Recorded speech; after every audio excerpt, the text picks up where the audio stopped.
Tuesday, the White House press secretary said President Obama is confident in the vetting process that is supposed to weed out potential pitfalls for cabinet nominees and other high-level staffers. And the president is taking responsibility for the failure of that process in some cases.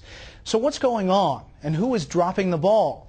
White House correspondent Wendell Goler takes a look. A day after the president said he'd screwed up in trying to save Tom Daschle's nomination, aides said he'd made more than a simple mistake. I think in the interest in getting those appointments, the president trumped the principles that he laid out in the campaign. And he took responsibility for that. White House officials say Daschle's withdrawal forced the president to start from scratch searching for a new Health and Human Services secretary, since no one expected the confirmation to be a problem. Nancy Kilfer's withdrawal hours before Daschle left Mr. Obama looking for a government performance officer as well, and the media focus on the two withdrawals distracted attention from the economic stimulus package the president's trying to sell to skeptical Republicans. They are all scrambling around defending themselves when they should be out selling their spending package. A spending package that's really, I think here in Washington, most of it's the wheels are coming off this thing. Daschle and Kilfer joined New Mexico Governor Bill Richardson, who withdrew his nomination for Commerce Secretary because of an investigation into his ties to a company that did business with the state.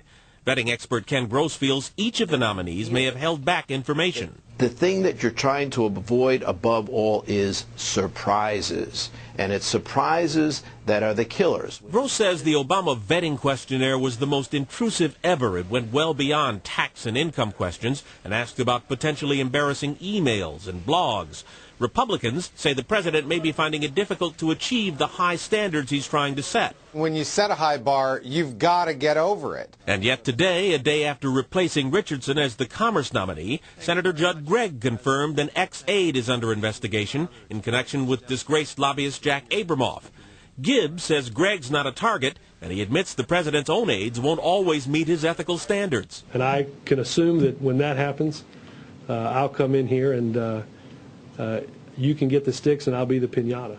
Gibbs says just aiming for high standards is better than what he calls politics as usual in Washington, and he says aides who've been with the president almost any length of time don't need a memo to understand what those standards are.